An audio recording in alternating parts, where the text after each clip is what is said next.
A crippled airliner falls towards the Indian Ocean. It has no fuel, no engine power at all. Both engines are out. That's it. The captain struggles to do what no one has ever done before. Safely land a passenger jet on the open ocean.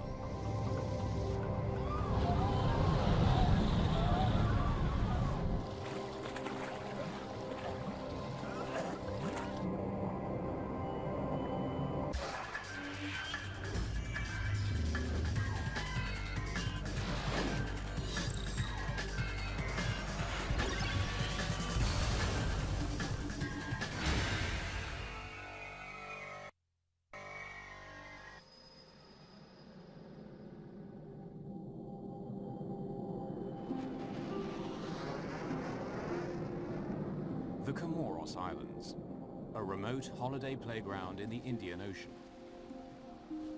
Days here are spent playing in the sand and splashing in the gentle waves. But in late 1996, the peace of the Comoros Islands is shattered. A plane is speeding towards the beach. It's a passenger jet hundreds of miles off course.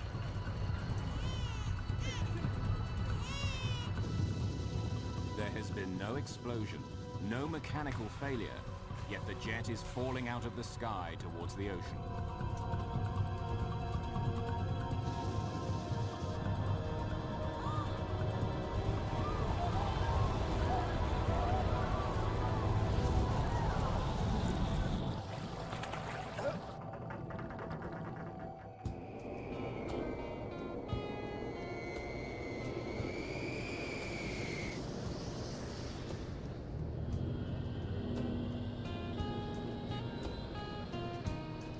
Ethiopian Airlines Flight 961 is on a routine trip from Addis Ababa to the Ivory Coast. The captain is Leoul Abate. At 42, he's an extremely experienced pilot. 7,300 kilograms. Center tank is 0. He has more than 11,000 hours of flying time to his credit. Total fuel is 14,500 kilograms. Check. Ethiopian Flight 961 will stop briefly in Nairobi, Brazzaville and Lagos before it reaches its final destination of Abidjan. The plane has just enough fuel for the first leg of the trip. It will get more in Nairobi. Less fuel on board makes the plane lighter, increasing efficiency. Switches are off. Captain Abate and his co-pilot, Jonas Makuria, expect their day's work will be over in about 12 hours when they land in the Ivory Coast. All clear. That day was a bright day, clear skies. Everything was fine. The passengers on board 961 are a mix of Ethiopians and travelers from other countries flying for business and pleasure. Michael Adenyo, seated in economy class, is a Kenyan businessman on his way home to Nairobi. I spent the whole of Friday trying to get on that flight, calling the airline every hour or so. I remember Friday night, about 11 o'clock, I called them again, and they said, look, just come to the airport, we'll see if we can find a seat for you. So I sometimes feel I put myself on that aircraft. Near the front of the plane, American Frank Pancho Huddle is also getting settled in. He's the United States Consul General in Bombay. My wife, Palm, and myself decided to take a trip to Africa and go on safari. I wanted a daytime flight because it was safer. So I picked Ethiopian Airlines, which had a good reputation. It was one of the 2 carriers in all of Africa that was FAA certified. A few rows ahead of them is Mo Amin, a legendary news cameraman and journalist. He's a well-known personality, especially in Ethiopia. In 1984, Amin captured images which shocked the world. His pictures of the Ethiopian famine prompted an outpouring of aid, which helped pull Ethiopia back from the brink of starvation. Mo Amin was, I think, the most famous news cameraman of his time, and also one of the strangest of characters. Amin is known for never backing down in a fight. He has stuck his nose and his camera into conflicts across Africa.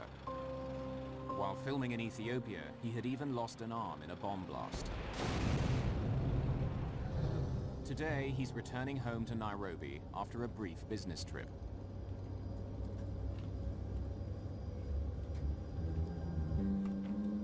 By the time all the passengers are on board, Flight 961 is carrying 175 people.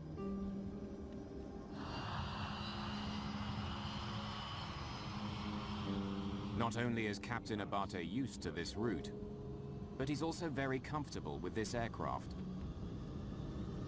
B1. He and other members of Ethiopian Airlines call it Zulu.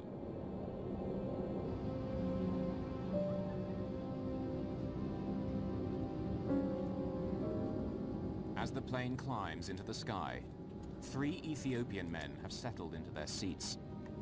All are in their mid-20s. The plane is bound for Nairobi, but it's not where these passengers are planning to go.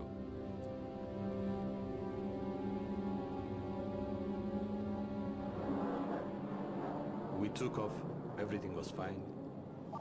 The cabin crew called us, she asked if we want to have coffee or tea, whatever. Yeah, thank you. Coffee? Make it 2. The plane is flying at 12,000 meters when the 3 young Ethiopians make their move. And I heard a noise at the back, somebody shouting, and when I looked back, he was running up towards the front, pushing the air hostesses away.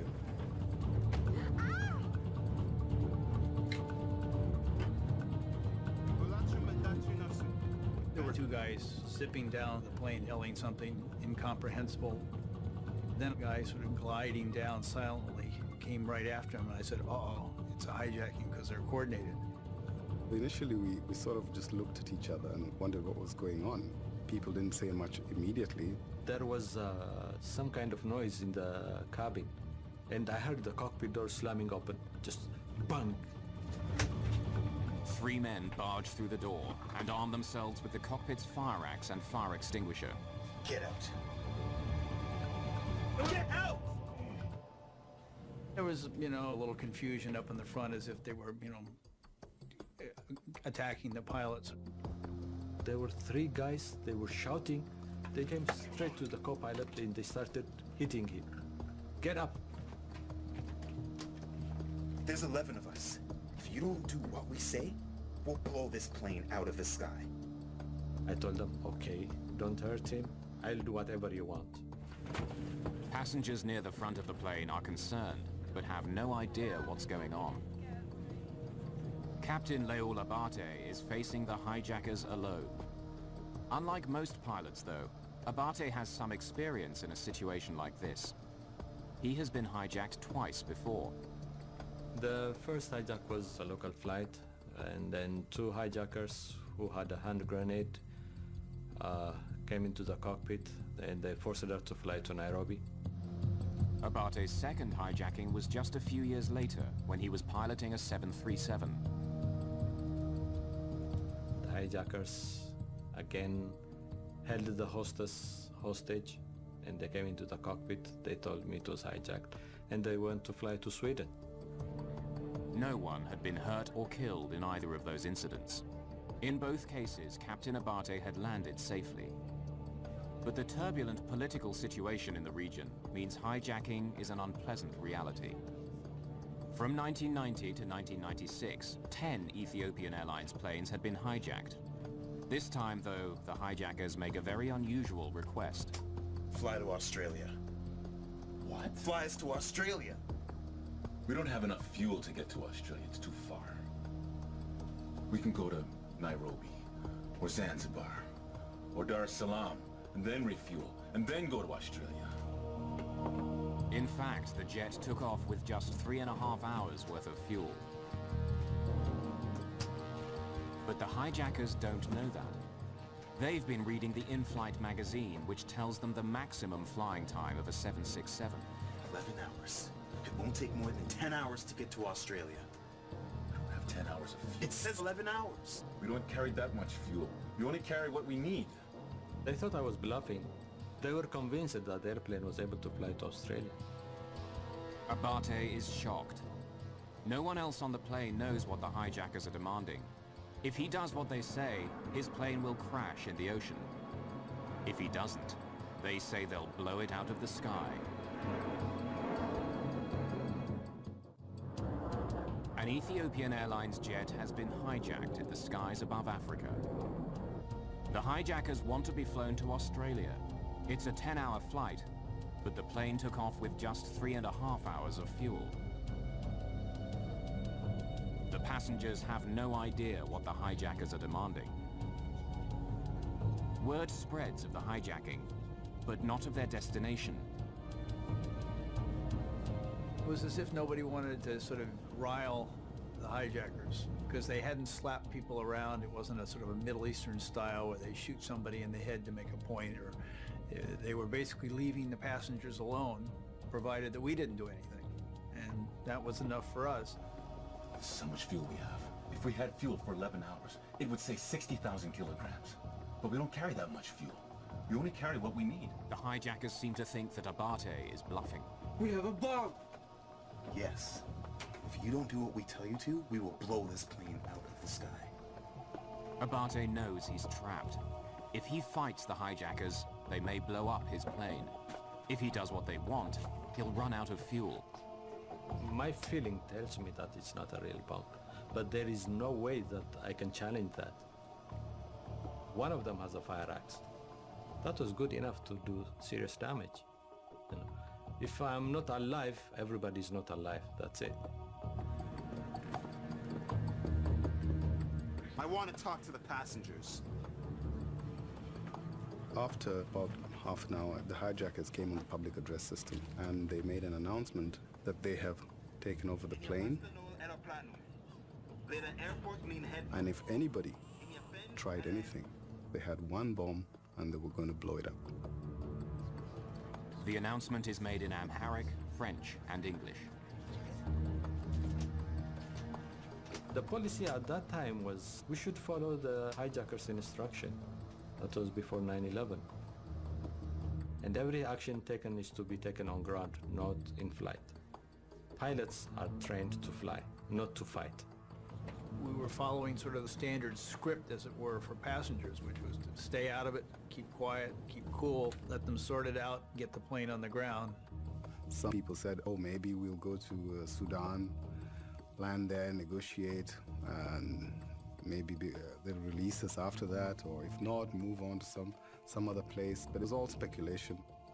For years, Clint Van Zandt was the FBI's chief hostage negotiator. What made this hijacking so unique is that the pilot in command had been the victim of 2 previous hijackings.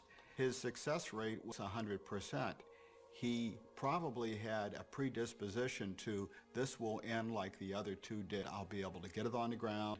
The authorities will deal with it. But Captain Abate knows this situation is different. Instead of another destination in Africa, the hijackers want to go to Australia. Abate knows that heading out into the open ocean could be a death sentence. Captain Abate decides to get help. I have to call air traffic control. Why? Because they will be asking why we are changing direction. Tell them you've been hijacked. And tell them where we are going. As the aircraft flies south, Addis Ababa passes the captain over to Nairobi Air Traffic Control. ETH Nairobi Center. Confirm you are going to land Australia. Gentlemen, we can't make Australia. We only have 2 hours of fuel. We can't make it Australia. We will make a water landing. ETH 961. Confirm you can't divert to Mombasa. They refuse to land anywhere other than Australia, so we have no choice. Except when we finish our fuel, we will land on water. But with 2 hours of fuel, you can't make Australia. Why don't you land Mombasa? Okay, just a minute. Abate connects the air traffic control to the cockpit speakers. Okay, I just wanted our hijackers to hear what you are communicating. Okay, And if you have anything to say, go ahead and tell them. okay. I am advising you that with 2 hours of fuel, you will be unable to reach your destination. And probably you would have to land on the water. The solution is for you to land in Mombasa. Go ahead. The hijackers of ETH-961. If you have copied, go ahead.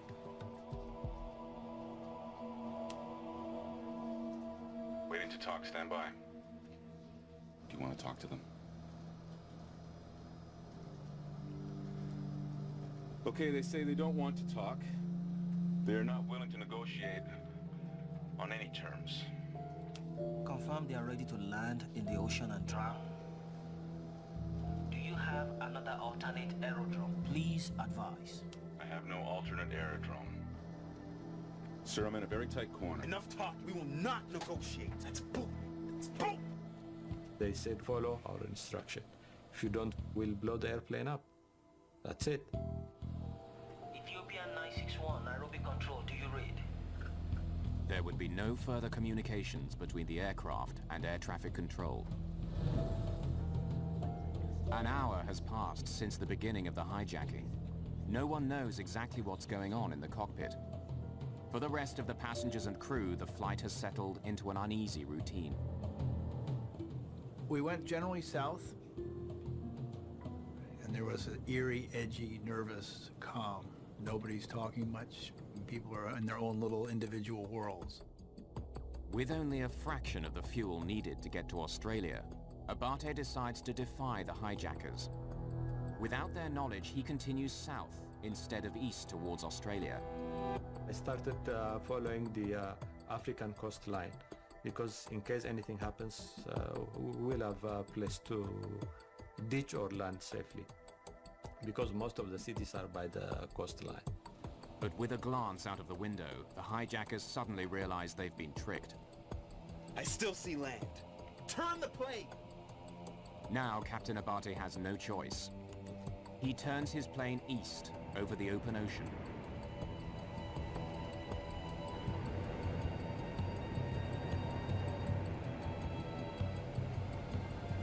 As the ocean unfolds below him, the captain begins forming another plan.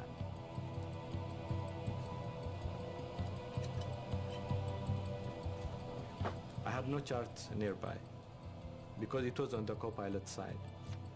So I had a small atlas. So I took out that atlas and I saw the Comoros Island.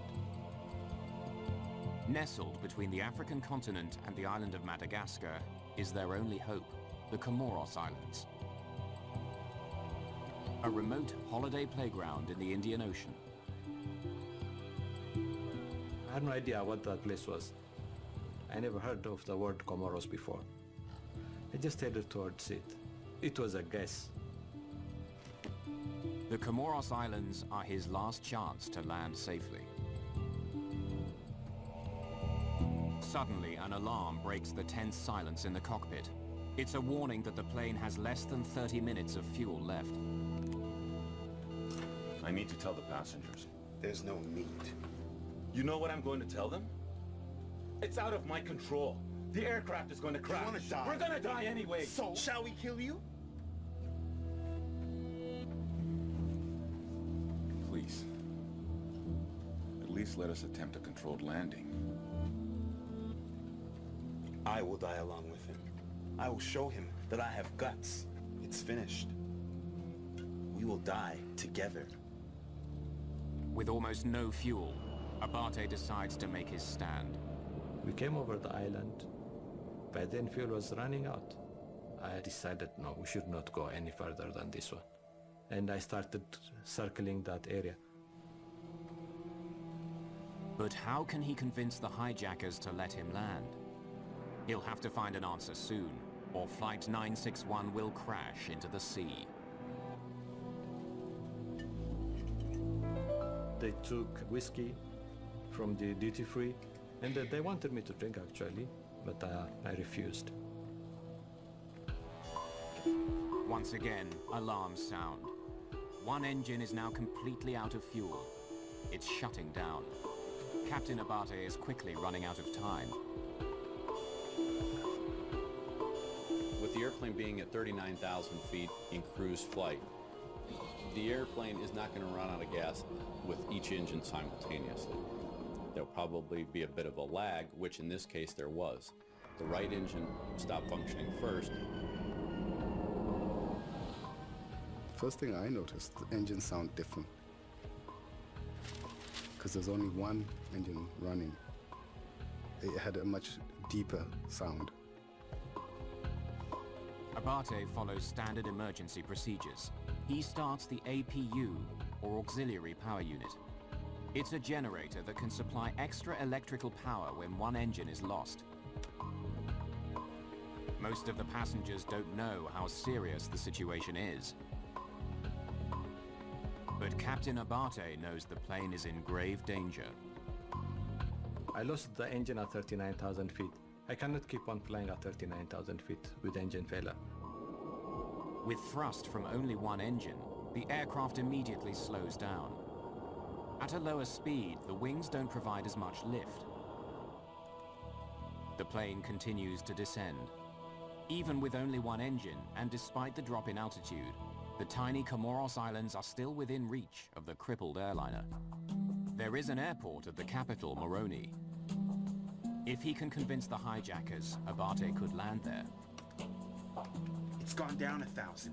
When the engine stops, it descends. It will descend whether you like it or not. Alone in the cockpit, Captain Abate takes a dangerous chance. He explains the situation to everyone on board. Ladies and gentlemen, this is your pilot. We have run out of fuel, and we are losing an engine at this time. We're going to make a crash landing. When the pilot came onto the public address system and said that he had no alternative but to crash land, that is when it actually dawned on us and we realized that this was a life and death situation. Captain Abate also makes a desperate call for help. We have already lost one of the engines. He wants the passengers to overpower the hijackers so he can land the plane. I ask all passengers to react to the hijackers. Thank you. Captain Abate knows the call for help is a huge risk. Even though I was expecting some kind of movement in the cabin, but I had to do my job. I was doing what I had to do. Keep the airplane in control, fly it. While Captain Abate waits for action, the passengers are more confused than ever. He said, react against the hijackers, which is an odd phraseology. Nobody reacted. I think part of it was the way he said it. It was not sort of a normal way in English that you would ask someone to take on the hijackers. But he also was trying to do it enough so they wouldn't notice what he was saying. At least one of the passengers does understand. As a news cameraman, Mo Amin has never shied away from a challenge. Amin makes his way to the economy section in the rear of the plane. Here is a man who had spent 20 or 30 years in some of the most difficult and dangerous war zones of the world, who'd been beaten up, who'd been shot at, who'd been jailed. He was a kind of alpha male, if you know what I mean. He could talk anybody into anything. He made it like he was going to the bathroom, and then he came back and he started talking to people who were 3 or 4 seats ahead of me. And from his gestures and actions, he was trying to get us to stand up against the hijackers. With your help, we can take them. There's only 3 of them. Come on. Come on. Not knowing what would happen, not knowing what these people were capable of doing. And of course, the fact that they had indicated that they would blow up the plane if anybody tried anything. Always, always have to measure, am I going to make the situation better or am I going to make it worse? Who's ready to take the chance that your precipitous action against the hijacker might not cause him to set that explosive device off and take the life of everybody on board the plane? In the end, the passengers choose not to act. Captain Abate is still alone against the hijackers. In the cockpit, the hijackers tried to take control in a vain attempt to keep the plane in the air. It's descending. Don't worry. I'm not the one who's doing that. Inadvertently, one of the hijackers disconnects the autopilot. The plane swerves wildly.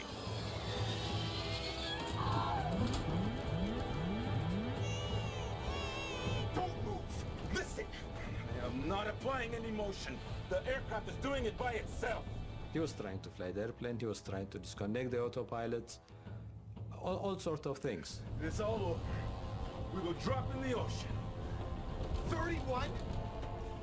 Abate makes another attempt to explain the desperate situation to the hijackers. Perhaps they will finally allow him to land at the nearby airport. This is zero. And this is coming to zero. I prayed to God. I wish I wasn't in this situation. Now I am in it, but help me to save these people. Ladies and gentlemen, please sit down and fasten your seatbelts. Do not panic. Please I'm fasten starting your to seatbelts. say, oh, I love you, dear. It's been a good ride. My wife is sort of unsentimental, psychiatric nurse, and she tells me, get up, stand up, get our bag down from the overhead, pull out your extra glasses, put them in your pocket, and get some food from me, and I want this, this, and this, and food. She had carefully picked things that wouldn't make her thirsty. She said there's not going to be any meal service once we hit the water. Finally, the plane runs out of fuel. So you're killing everyone? That is all. Sit down. From now on, you can't do anything to me. What? From now on, you can do nothing to me.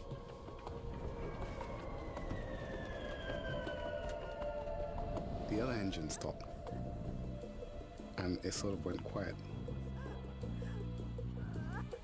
Then it started to get hot within the cabin. The light started to flicker, and gradually it went out. That's it. Both engines are out. That's it. Is this what you wanted? This $40 million aircraft has become a 100-ton glider.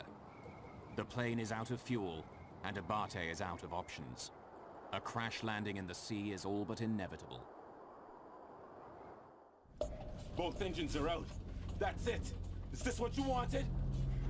Almost 4 hours after takeoff, Ethiopian Airlines Flight 961 has finally run out of fuel. Hijackers have taken over the plane and have forced the captain to fly over the ocean.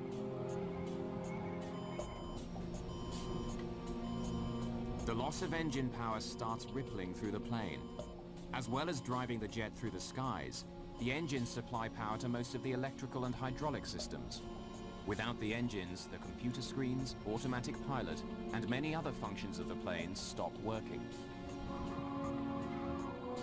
Although the engines are now useless, a low-tech backup system allows the pilot to retain some control. The ram air turbine, or RAT, is the last line of defense when all the engines fail. A small trapdoor automatically opens, and the turbine, a small propeller, pops out. The rushing air turns the propeller like a windmill, generating just enough electrical power for basic flight instruments and controls, including airspeed. Since it was power off, that means there was no electrical or hydraulic power. The controls were heavy. The turbine doesn't provide enough power for Abate to operate the flaps, which would help slow the plane down for landing. Wherever he lands, Captain Abate will have to do so at a dangerously high speed. Power of landing is the power of ditching. Nobody's trained in the world. Flying over the water, you need accurate instruments. I didn't have any of the instruments. Without engines, a large passenger jet can glide 18.5 kilometers for every 1,000 meters of altitude it loses. At 6,400 meters, the Ethiopian Airlines plane can travel for nearly 120 kilometers before it hits the ground. One of the things that the captain's got to worry about now is with both engines shut down, the airplane's going to go down. It's just a matter of where, and that's going to be controlled by the pilot flying. It's an extremely dangerous situation few pilots in the world have ever faced. In 1983, another 767 pilot found himself in a similar predicament. Air Canada Flight 143 ran out of fuel and landed on an abandoned Air Force base, sustaining only minor damage. In the right circumstances, a safe landing without power is possible. Captain Abate hopes to land at the airport in the Comoros Islands, but struggling against the hijackers on the final turn, he loses his bearings and cannot visually locate the runway. I was within the vicinity of the airport, so I was keeping the airport in my sight all the time. Then through the struggle, I lost my position. I lost where I was. In the critical seconds it takes to find the airport again, he loses too much altitude and doesn't know if he can make it to a runway. A water landing is now his only option. He knew that he was going to have to ditch the airplane. He was going to have to put the airplane down in the water. How he was going to do that was now a different plan because he'd never been trained to do that, not with two engines out. Landing on the ocean is even more dangerous than bringing a plane down on the ground. If you were trying to crash land on the ground, the airplane would have a surface to slide across. That surface does not exist when you're ditching the airplane in water. The airplane is going to touch down on the water, and then at some point it's going to dig in to that water. When that happens, the airplane's going to try to stop instantly. In trying to bring his plane down safely, Abate faces unique challenges. Planes such as the DC-9 have flat bottoms which would skim the surface of the ocean on landing, slowing down more smoothly. But the engines on Abate's 767 hang below the body. They could act as enormous scoops, grabbing hold of the water as the rest of the plane plows ahead. The force will tear the jet apart.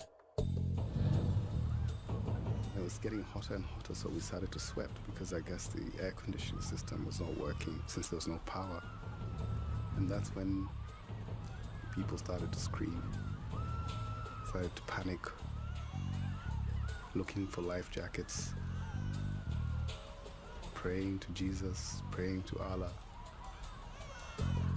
Some ladies were asking people to go and plead with the hijackers, not realizing that it wouldn't make any difference at this particular time. We didn't have any fuel and that was it, we're going down. But I guess at that time, you know, your hope is all you have.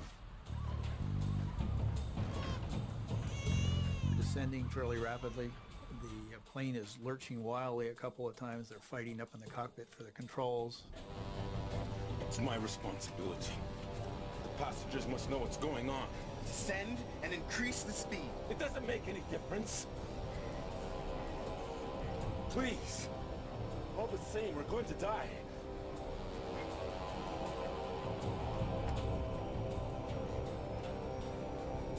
Please maintain calm. Prepare for an emergency landing. Put on your life jackets, but do not inflate them. Some passengers either don't hear the captain's instructions or decide to ignore them. They inflate their life jackets.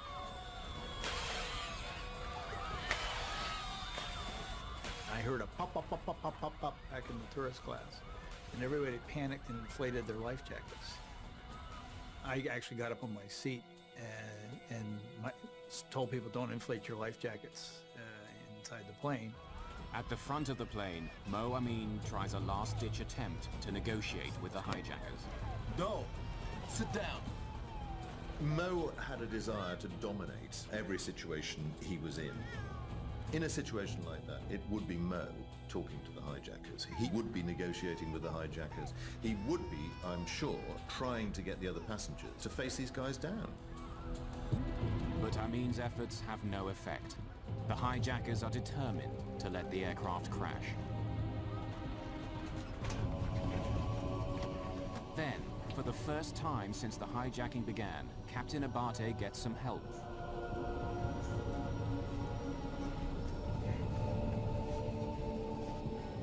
The controls. I need help. They're too heavy. We told them, guys, now we are on the last point. you should sit down and fasten your seatbelts. They refused. I never thought I would ditch in my lifetime. I never thought I would lose 2 engines and ditch in the middle of an ocean. I never thought anything would like that happen in my life. Last few seconds, I remember looking out both sides of the window. I could see water. And then I took the crash landing position. All these things go through your mind. I guess having been brought up in a Christian family, I said my last prayers and said, well, if there is heaven, I hope I get out on the right side of things. Outside in the window, you could see land at the last minute. And we realized that we were, for the first time, that we were near land, but over water. I used to love that airplane. We used to call it Zulu. In my heart, I was talking to it. So I said, Zulu, you can make it. Now you should be able to make it. I know you'll make it. You know, I was talking to it. On the beach, tourists are stunned. The horror of the crash is captured on one of their video cameras. The plane is flying at more than 370 kilometers per hour when it hits the water. First bump, fairly gentle. And I sort of breathed a sigh of relief. Wow. As soon as we touched the water, it was quite violent. Then the second bump was like a 30-mile-an-hour auto accident. I had a feeling the plane was not going to hold. The third bump, and I said, uh-oh, I'm dead. And I blacked out. Oh my God! Oh no! The ditching was very rough. The aircraft broke apart into 3 pieces. The cockpit broke off and the tail end broke off, so we started to go down. There was water gushing in on both sides. Passengers who survived the initial impact struggle to escape from the shattered wreckage. As water pours in, people who've already inflated their life jackets become trapped. The water pushes them towards the ceiling of the plane.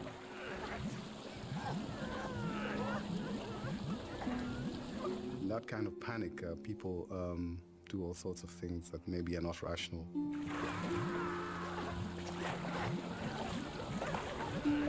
The life jackets make it very difficult to swim underwater. Many passengers can't escape the sinking cabin. The aircraft was full of water.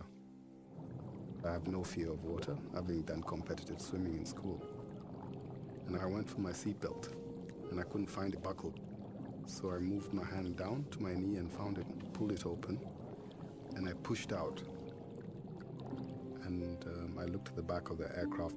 I could see some light at the end, and I decided to swim out in that direction.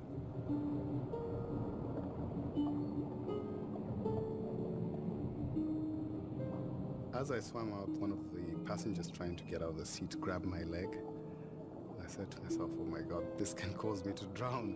But I decided not to fight back, and they pulled themselves out and let go of my leg. And then I continued to swim out to the back of the aircraft and swam to the surface. I was really exhausted. I felt very tired. When I looked up, I said, okay, could this be heaven? Because I wasn't really sure whether I was alive or dead. I was trying to tell the co-pilot to get out. Then he was not there. Then I said, okay, then it's about time for me to go out. I woke up, was floating in the water, and I went, hey, I'm alive. I looked for my wife who'd been sitting on my right, and she was gone. My heart sank. Then I looked to my left, and she was now on my left, which she had swirled around and swapped. We were out floating in the ocean. You can see what looks like an uninhabited cliff. It might be a tropical island. It's like a movie, you know. When I looked around me, I could see all these people, life jackets and bits and pieces of debris, broken seats, floating bodies. I saw things scattered around me. the tail of the airplane far away from me. I never expected something like would happen. All I was expecting was to evacuate the passengers safely and myself. Abate swims to safety, but he has no idea how successful he's been. He doesn't know whether any of his passengers have survived or what's happened to the hijackers.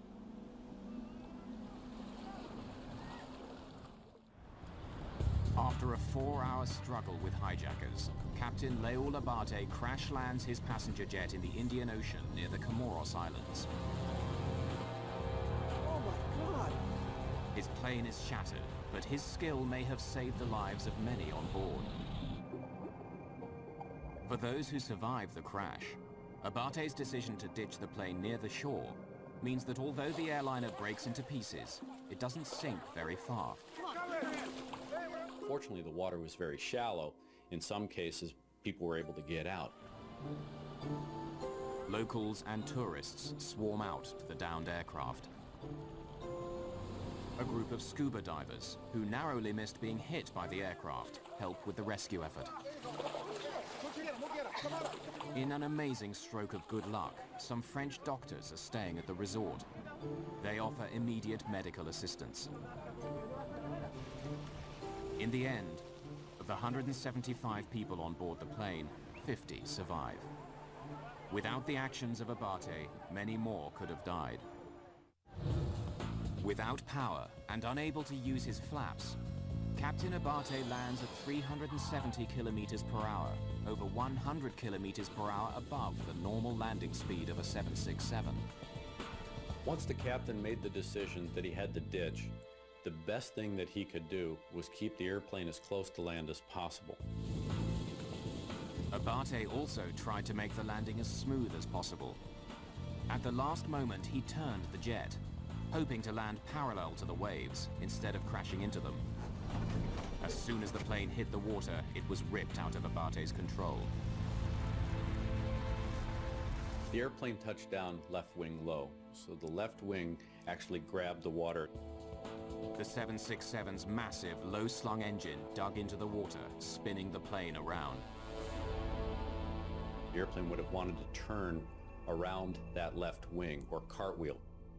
That's a lot of energy to dissipate very quickly. That's what caused the breakup sequence. The airplane broke up into 4 or 5 pieces, and that's what caused a lot of the fatalities. Panic may also have contributed to the number of deaths. Disregarding Abate's instructions, many passengers inflated their life jackets. The life vest wants to keep you buoyant or try to drive you straight up, and that could hamper and restrict your ability to get out of your seat. In some cases, people were still strapped in their seat when the airplane sank, and they unfortunately drowned. Mo Amin, who had tried to rally the passengers against the hijackers, was standing up when the plane crashed.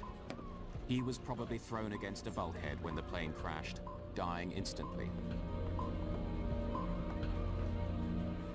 Mo had survived everything. He had more than 9 lives. And the idea that he should just be on an ordinary standard flight, when the kind of news story that he wasn't aware of, hadn't been assigned to, caught up with him, and to be killed in this way has a kind of horrid irony about it. The hijackers, who refused to sit for the landing, also died in the crash.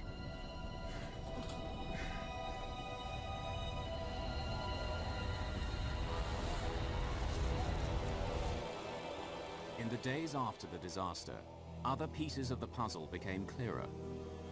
Despite claims by the hijackers that there were 11 of them, in fact there were only 3.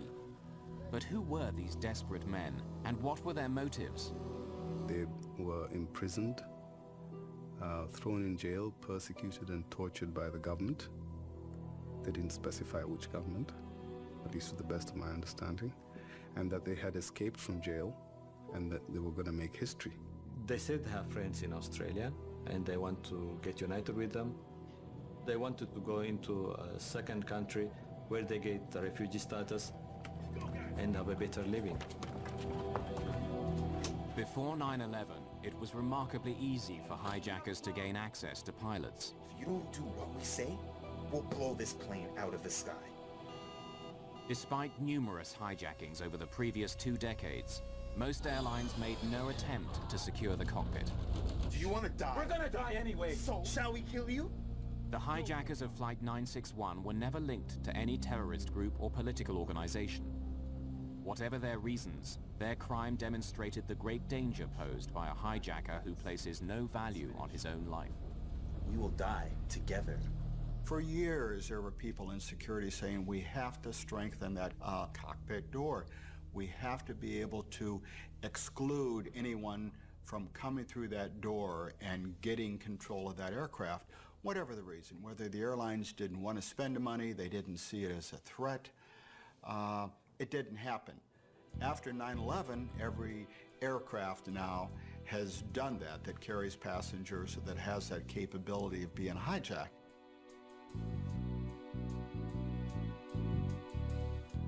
Nothing is inevitable. Nobody is immune to anything. It could be 1 in a million, but it can happen. Both Captain Leul Abate and his co-pilot, Jonas Mercuria, received many tributes for their actions on Flight 961, including a Flight Safety Foundation award.